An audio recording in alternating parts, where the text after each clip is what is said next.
I still remember the first time I met him.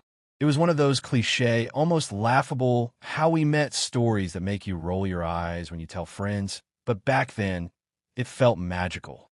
I was at a small gallery opening, awkwardly hovering near a painting I didn't understand, and he just appeared. Smooth, charming, the kind of guy who smiles like he knows exactly what you're thinking before you do. He made a joke about my sophisticated confusion, and somehow that broke the ice. I laughed. Hard. And then he asked me out. Looking back, the start was intoxicating. He was attentive, almost overwhelmingly so. He remembered the tiniest details about me. My favorite latte, the way I tuck my hair behind my ear when I'm nervous, the exact shade of blush I wear. At the time, I didn't think anything of it. I thought it was romantic. I thought it was care. And then came the first hint of what would later feel like a storm warning masked as love. Jealousy. It started small. Harmless, really. A teasing comment about a male colleague who had commented on my Instagram post. "He's cute, isn't he?" I laughed it off, thinking he was joking. "I just worry about you," he said with that half smile that made it sound like concern instead of accusation. I thought, okay, maybe he's just protective. Isn't that what people do when they care? The first few months of our relationship were a blur of sweetness and little check-ins that felt normal. He'd text me at odd times during the day. "Where are you? Who are you with?" I shrugged it off. Again, I thought he was being caring. I mean, I like being thought about, right? And honestly, it felt kind of flattering in a weird way. But the cracks were starting to form, disguised as flowers in the garden of love. It wasn't just the jealousy. It was also money. The first time he commented on my spending habits, I laughed. I had bought a pair of boots I adored. "Why do you spend so much on shoes?" he asked, raising a brow. I laughed, thinking he was teasing. "I like them," I said. He leaned closer, soft, almost intimate. "I just want us to save for the future." That phrase, so innocent, so reasonable at the time, was the seed of control, though I didn't see it then. I remember the first time I actually felt compelled to explain a purchase. I had bought lunch with a friend, a simple thing. Later, when he asked where I'd been, I said, "Oh, just lunch with Sarah?" He frowned, just slightly, and I found myself enumerating every item I had eaten. I only had a sandwich and water, really. And I felt a weird sense of pride afterward, like I'd passed a test. How pathetic that sounds now. The weekend trips were the next stage. Small things at first. He'd suggest, "Maybe we shouldn't go to the mall. Too many people there, and I hate crowds." Or, "I think we should cancel brunch with your friends. It might be tiring for you." And I would nod, not thinking anything of it. He's just looking out for me, I told myself. Friends started joking about how attached he was, but I smiled and shrugged. I thought they didn't understand. I thought they were jealous of what we had. And really, life was easy, fun, comfortable. I could be myself, as long as myself fit into his carefully curated idea of me. I was living in a bubble, wrapped in the illusion of love, thinking this was what a caring partner looked like. There were funny moments, too.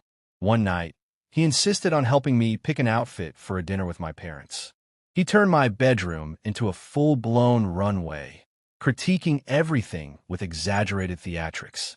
"No, this screams chaos. You can't wear chaos to moms." I laughed so hard I cried.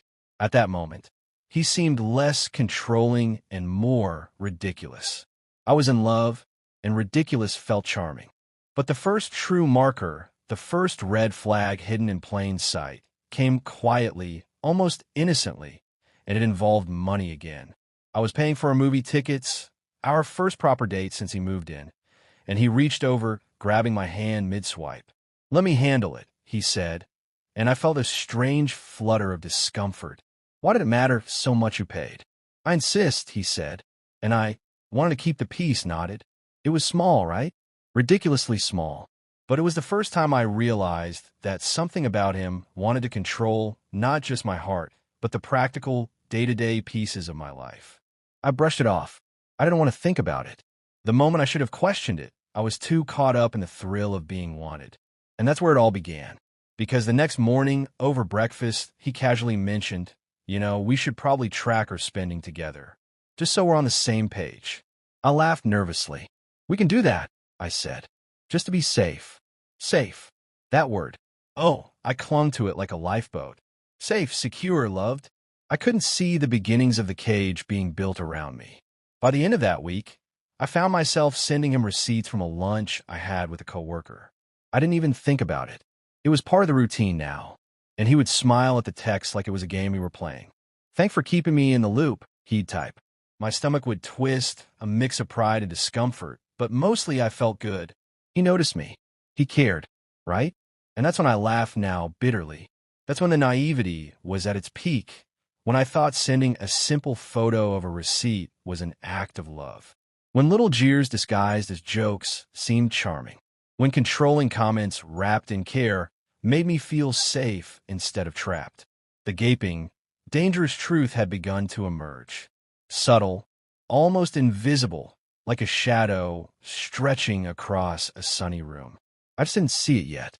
The final moment of this chapter, the aha moment that should have screamed alarm, was that night when he suggested that maybe, just maybe, I shouldn't pay for anything on my own. "It's easier if I just manage it," he said.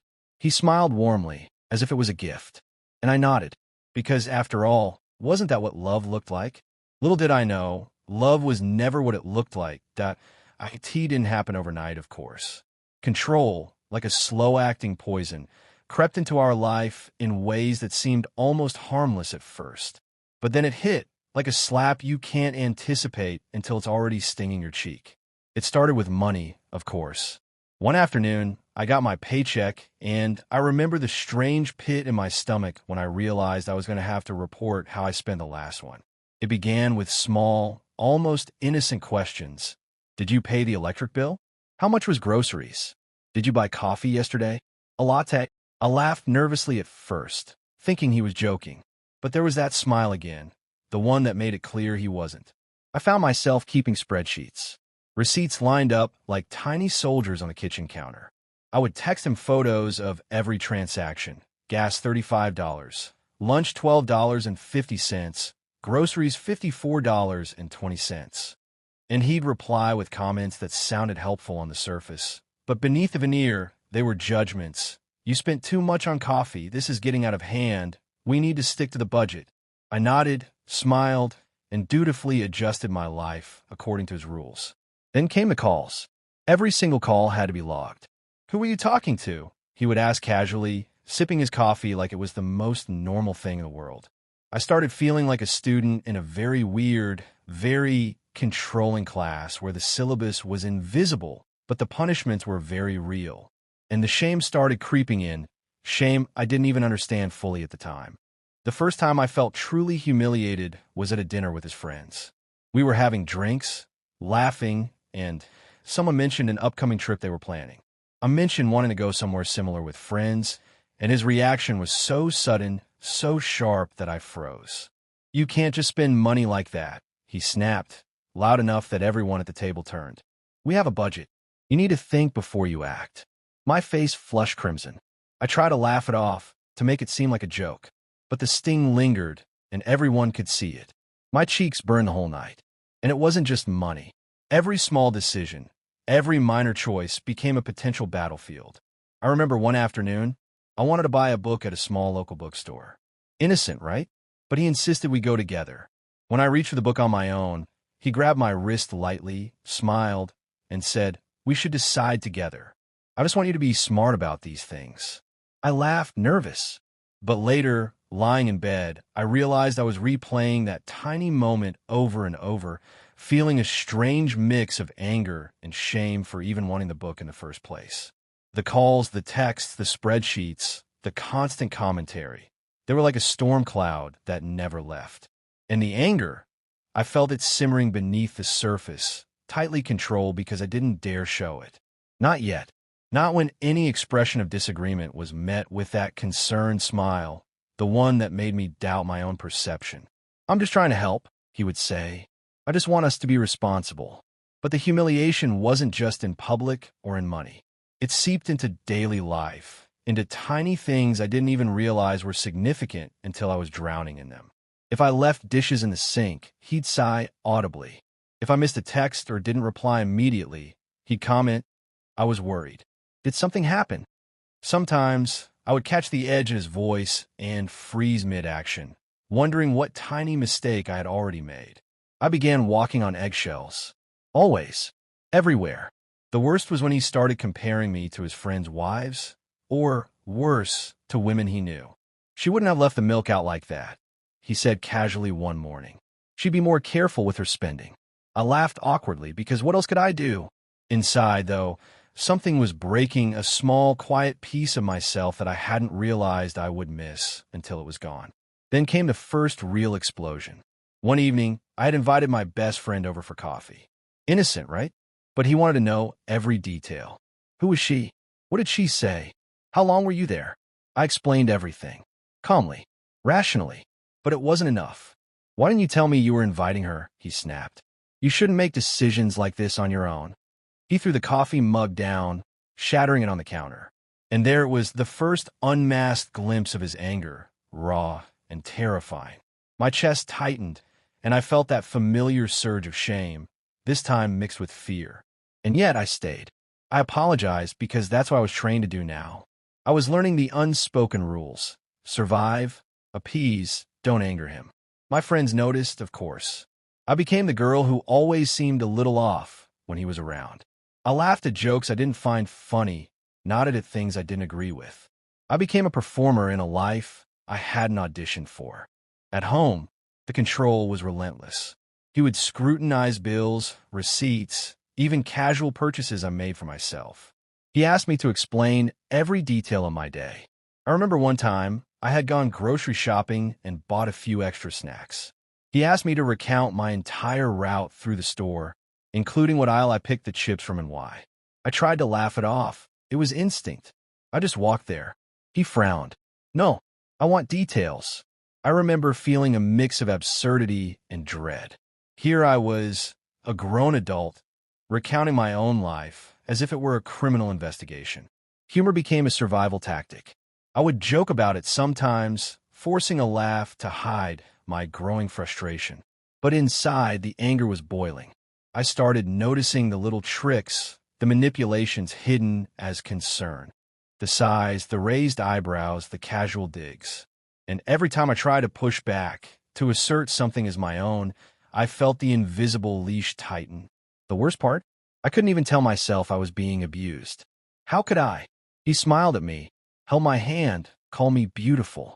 He reminded me of how much he loved me. And in between the anger, the control, and the humiliation, there were moments that felt like love.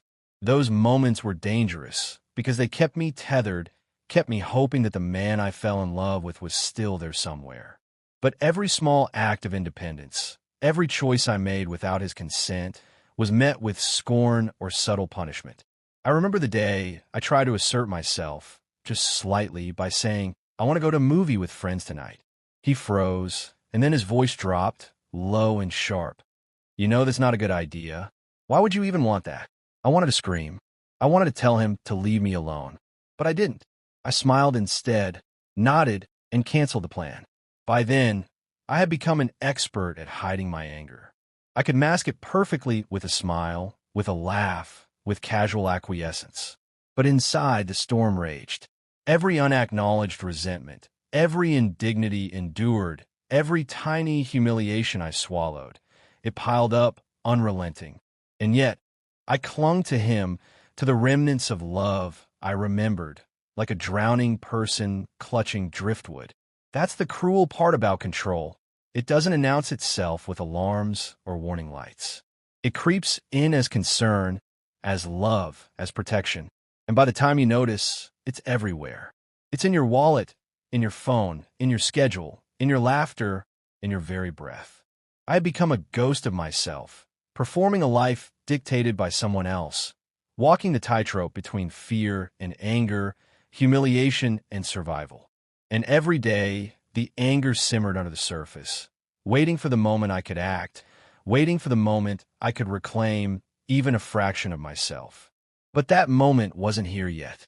Not yet, because before I could fight back, I first had to see just how far he would go to control me. And that realization was coming faster than I wanted to believe, that I never expected it to hit me the way it did.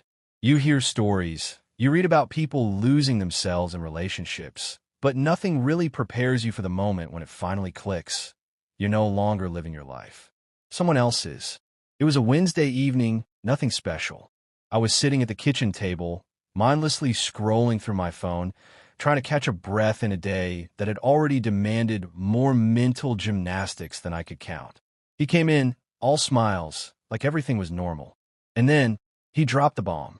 You know, I think it's better if you don't talk to your friends so much, he said casually, pouring himself a drink. I choked on my water. Excuse me. My voice was sharp, defensive. He looked at me, calm, almost sweet. I just think it's better if we focus on us. They don't really understand our lifestyle. Lifestyle. That word hung in the air, heavy and suffocating. I had no idea what to say. My throat felt dry. My mind was a whirlpool of disbelief. It felt like someone had pulled the rug out from under me. This was not concern. This was not care. This was control. And that realization hit me like a train. All the little things, the reports, the spreadsheets, the judgments, the constant commentary, they weren't small. They weren't quirky little signs of someone being invested in our future. They were chains. Every tiny act of autonomy I had exercised had been quietly monitored, critiqued, and now the leash had grown longer, but invisible, tightening around me without me even noticing. I remember sitting there, frozen, trying to process this new understanding. My brain refused to accept it. It can't be that bad, I told myself. Maybe he's just stressed. But deep down I knew. I knew this was different. I had reached the point where the facade of love had cracked, revealing something ugly, raw, and terrifying. Over the next few days, I started noticing how isolated I had become. Phone calls with my parents were monitored. Texts with friends had to be timed perfectly so he wouldn't ask questions. Invitations to lunch were declined, not by me, but because he didn't think it was appropriate. I started to see the patterns. The dinners, the coffee meetups, the trips, they were all slowly being erased from my life, replaced by his rules, his expectations, his watchful eyes. The first moment I tried to push back, just a tiny bit, it hit me hard. I suggested meeting a friend for a quick coffee. Sure, I thought, naive as ever. This time I'll just go. What's the worst that could happen? He froze, and the shift in the room was instantaneous. His smile vanished. I don't think that's a good idea, he said, flat and cold. My stomach dropped. Why not? I asked, trying to keep my voice steady. Because I said so, he replied. And that was it. The words themselves were simple, almost mundane, but the power behind them was suffocating. My first instinct was to argue, to protest, but then I remembered the tiny humiliations, the angry glances, the sighs, the way he had made me feel small for months. I swallowed the words, nodded, and canceled my plans. I felt a strange, hollow shock afterward. I had literally no control over a simple decision. I had become someone else's property. And that's when the first spark of defiance appeared, tiny and fragile. I whispered it to myself at night, when I was alone in bed. This isn't right. I can't live like this. But even saying in my own head was terrifying, because I knew what would happen if I acted on it. I had seen his anger, tasted the humiliation. I had learned that pushing too hard only invited chaos.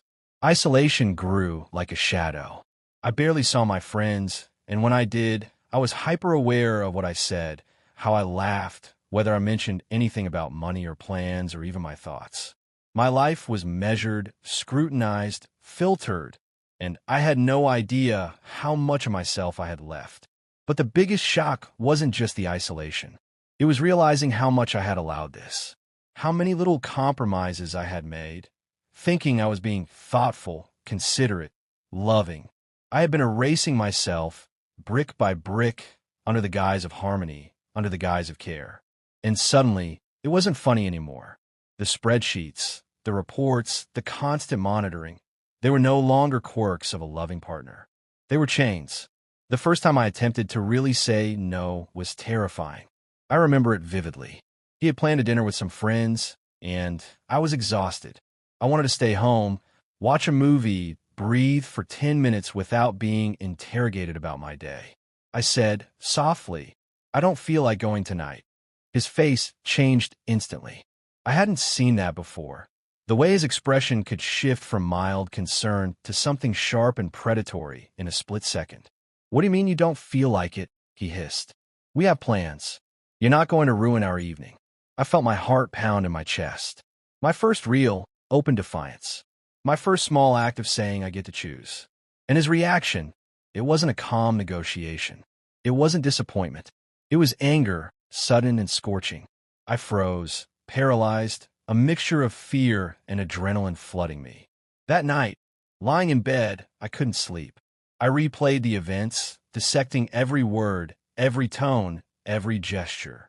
I realized something terrifying. My life had become a series of rules I didn't make, approved by someone else, enforced with subtle humiliation and sharp anger. I had no freedom. I had no voice. I had no self. And yet, there was a seed of something new. Defiance. Recognition. A quiet but growing awareness that this isn't love. I couldn't see the path forward yet, but I could feel the first stirrings of rebellion. I started keeping a journal, not just to document what I was going through, but to remind myself that I still existed, that I still had thoughts, feelings, desires that weren't filtered through his gaze.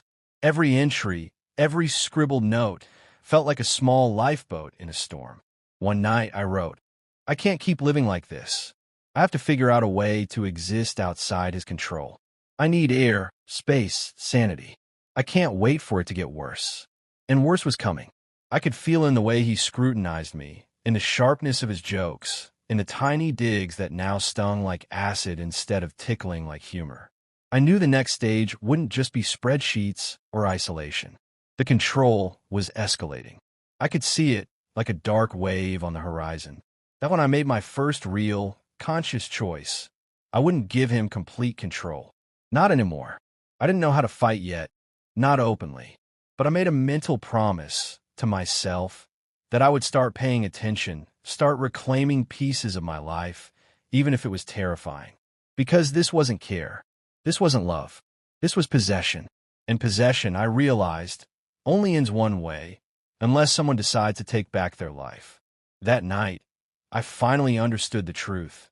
I had been asleep for years, lulled into compliance by charm and fear, by the illusion of love. And now, awake, I could see the cage around me. And I had to decide, continue pretending, or fight, or find a way out. The first fight wasn't physical. It wasn't even loud. It was in my mind. A seed of rebellion had been planted, and nothing could stop it from growing. And the moment I tried to speak, really speak, about my feelings, about my life, I realized just how high the stakes were. His reaction was immediate, sharp, terrifying. And yet, in that reaction, I also saw the path. The line had been crossed. The cage was fully visible. The truth could no longer be ignored. I didn't know it then, but that night marked the point of no return. The beginning of a journey I didn't want, but had no choice but to take. Because once you see your life for what it truly is, controlled, manipulated, suffocating, you can never unsee it. And that realization, terrifying as it was, gave me something I hadn't felt in years. Clarity. I knew things had been escalating, but nothing prepared me for the absolute intensity of what came next. It wasn't subtle anymore. The gentle manipulations, the spreadsheets, the mild humiliation, they had exploded into something dark, something suffocating. It started on a Sunday. He had woken up in one of those moods where his charm turns into something sharp, like the edge of a knife glinting in sunlight. I was making coffee, minding my own business, when he walked in, eyes narrowing at the sight of a mug that wasn't perfectly aligned on the counter. "Why is this here?" he asked, voice calm, but that calm that signals danger. "You can't just leave things out like this. It's chaotic. It's careless. Do you even think?" I froze, spoon in hand, feeling the familiar flutter of anxiety in my chest. I wanted to say something, to protest, but the weight of all the previous humiliations and silent punishment stopped me. I placed the mug down carefully, apologizing softly. "I'll fix it," I whispered. But it didn't end there. That was just the warm-up. Later that day, we were supposed to go shopping for groceries. I suggested a small detour to pick up a few things I needed for the week. He snapped immediately. Why would you waste time on that? His voice wasn't just annoyed, it was sharp, dangerous. We have a plan. You don't decide. I decide. I wanted to explain, to defend myself, but I caught the edge in his tone, a subtle promise of humiliation, of rage. I swallowed the words and let him take over. My independence, my thoughts, my voice, they had become invisible in that moment. It wasn't just control anymore. It was obsession. The next day, I made a small mistake. I left my phone on the kitchen counter while I went to make tea. When I returned, he had gone through my messages. Every single text from a friend, every notification, every social media alert. I felt exposed, violated, naked. Why didn't you tell me you were texting Sarah? He asked. His voice was calm, terrifyingly calm. And then, the first truly explosive moment. Are you hiding things from me? I shook my head, heart pounding. No, I'm not hiding anything, I said. He leaned in, eyes dark. Because it feels like you are. I don't like it when you lie to me. I realized in that instant, I had crossed an invisible line. His control had escalated beyond finances, beyond isolation, into every word I spoke, every move I made. He wasn't just controlling me. He was trying to own me, body and soul. The first real moment I felt fear, raw, palpable, physical, was later that evening. We were arguing over something trivial, something I can barely even remember. But he shouted, really shouted, at me for the first time, and the volume of rage was a physical force in the room. I could feel it in my chest, in my stomach. I snapped. I don't know what came over me. All the months of humiliation, all the anger I had hidden, all the fear that had built up inside. I shouted. I screamed back, a torrent of words I had been holding in for months. I'm not a child. I'm not yours. You can't control me. The room went silent. I could hear my own heartbeat in my ears. I expected him to rage, to yell, to throw something. But instead, he just stared. And in that stare, I saw something I hadn't seen before. Recognition. Confusion. Surprise. Perhaps even fear. It was the first time I realized something crucial. He could be challenged. He could be confronted. His control, terrifying as it was, wasn't absolute. But the aftermath was brutal. He didn't apologize. He didn't soften. Instead, he became cold, calculating. The next days were worse than ever. Sharp comments, small humiliations, jealousy that flared without cause, controlling finances, and constant surveillance. But now, every action I took was a conscious act of defiance, even if tiny. Every small decision I made without asking for permission felt like a victory. I started planning. Quietly. Carefully. I documented everything, the incidents, the humiliation, the patterns of control. I saved emails, took notes, logged incidents in my journal. I knew the storm wasn't over. I knew the fight would be long. But I had seen the truth. I wasn't going to live like this forever. Fear still lingered. The anger I had released had consequences. He was unpredictable, and every day brought the tension of waiting for the next eruption. I was walking a tightrope between safety and defiance, fear and survival. But now, unlike before, I had a weapon, awareness. I could see the cage. I could feel the chains. And I had started quietly to cut them.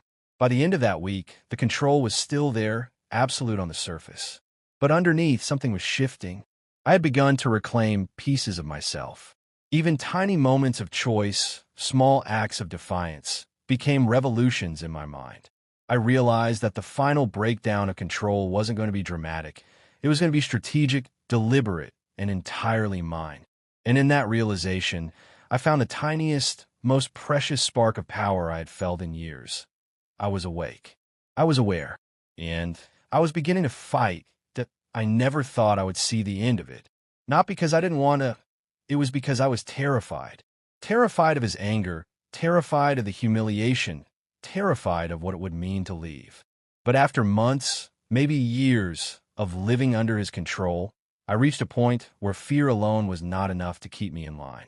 Something inside me had finally snapped. Not in anger, not in despair, but in clarity. It started one morning, ordinary and quiet. I was making coffee, and he was predictably hovering. "Where are you going today?" he asked, casual yet sharp. like a hawk watching its prey. I had a choice: comply, shrink, blend back into the shadow he wanted me to be, or something else. For the first time in a long time, I didn't answer immediately. I paused. I measured my words, my tone, my presence. And then I spoke, slow, deliberate. "I'm going to visit my friend." He froze. I watched him closely, expecting the storm, shouts, intimidation, the old scripts of fear. But nothing happened at first. Just a pause. And in that pause, I realized the power of my own voice. It wasn't just sound. It was a declaration. I existed. I had agency. The next hours were a game of careful defiance. Every small action was deliberate. I left the house. I spoke to friends. I made choices that had nothing to do with him. And with every step, I felt the chains loosen just slightly around my wrists and ankles. It wasn't easy. The control had become a part of daily life. I had been trained, subtly, to second-guess myself, to anticipate his anger before it even appeared. Every decision felt like navigating a minefield, but the clarity was intoxicating. For the first time in years, I remembered what it was like to decide for myself. The confrontation that changed everything happened the next week. We were at home, and he started criticizing his usual routine, subtle digs, and sharp remarks. But this time, I didn't shrink. I didn't apologize. I looked him in the eye and said, "I will not live like this anymore. Your control ends here." He laughed at first, the kind of laugh that drips with disbelief and contempt. You? You think you can just stop me?" "Yes," I said. "I don't care what you think. I'm done letting fear dictate my life. I'm done letting you control my choices, my money, my friends, my thoughts. I'm done." The tension was unbearable, like a cord stretched to its breaking point. He tried to intimidate me, tried to manipulate, tried to twist my words into something I didn't mean. But I had rehearsed this. I had documented every moment, every act of control, every humiliation. I had proof. I had witnesses. And most importantly, I had the courage that only comes from seeing clearly after long, suffocating darkness. He raged, of course. Anger exploded in ways both subtle and loud. Yelling, throwing objects, mocking, but I didn't flinch. I had practiced breathing, grounding myself, remembering that none of it was my fault. The more he tried to control, the more I realized how fragile his power was. It was not absolute. It was only as strong as my silence had allowed it to be. I left. That night, I packed my things carefully, quietly, deliberately. I didn't wait for permission. I didn't apologize. I walked out the door, my heart pounding, my stomach in knots, but my mind crystal clear. The world outside was terrifying, yes, but it was also mine. Every step I took away from him felt like reclaiming a piece of myself I hadn't even known was missing. In the following weeks, I rebuilt. Slowly. There were moments of doubt, moments where I questioned my decision, moments when fear tried to creep back in. But I surrounded myself with friends, with family, with people who reminded me that my life was my own. I went to therapy not because I was broken, though I had scars, but because I needed guidance to stitch myself back together. I needed help remembering that autonomy is a right, not a threat. Looking back now, I see the years I spent under his control as a lesson. A brutal, unfair lesson, but one that opened my eyes to the realities of manipulation and abuse. I see the subtle beginnings, the "I'm just concerned" comments, the spreadsheets, the constant monitoring, the isolation. I see the moments I laughed at his jokes when I wanted to scream, the moments I complied to survive. And I see the moment I finally said no. That was the turning point, the line in the sand. I want to tell other women this, in case they are reading and feeling the slow tightening of chains around their lives. Control disguised as care, jealousy disguised as love. These are not signs of love. They are the beginnings of something dangerous. They're the shadows that grow longer over time until you barely recognize yourself in the reflection. My life now is far from perfect. Freedom doesn't erase scars overnight. But I have choices. I have a voice. I have the right to say yes and the right to say no. I have my friends, my family, and most importantly, I have myself. I've learned to laugh again, not nervously, not in fear, but freely. I've learned to spend money without reporting every cent. I've learned to go to lunch with friends without fear of judgment or anger. I've learned to exist in my own skin, in my own space, in my own life. And the truth I want everyone to hear, the truth that finally made me take action, is this: jealousy was never love. It was never care. It was the first thread in a web of control, a warning I ignored for too long. The first spreadsheets, the first demands for explanations, the first small humiliations, they were not harmless. They were the beginning. I survived. I reclaimed my life. I remembered who I was before the control, before the fear, before the isolation. And if you're reading this, trapped in subtle manipulation or overt control, know this: you can survive too. You deserve freedom. You deserve respect. You deserve yourself. Jealousy is not love. It is the beginning of control. And control is only as powerful as the silence you allow it to have. Speak, act, leave, protect yourself, reclaim your life. Because freedom, true, messy, imperfect, glorious freedom, is worth every terrifying step.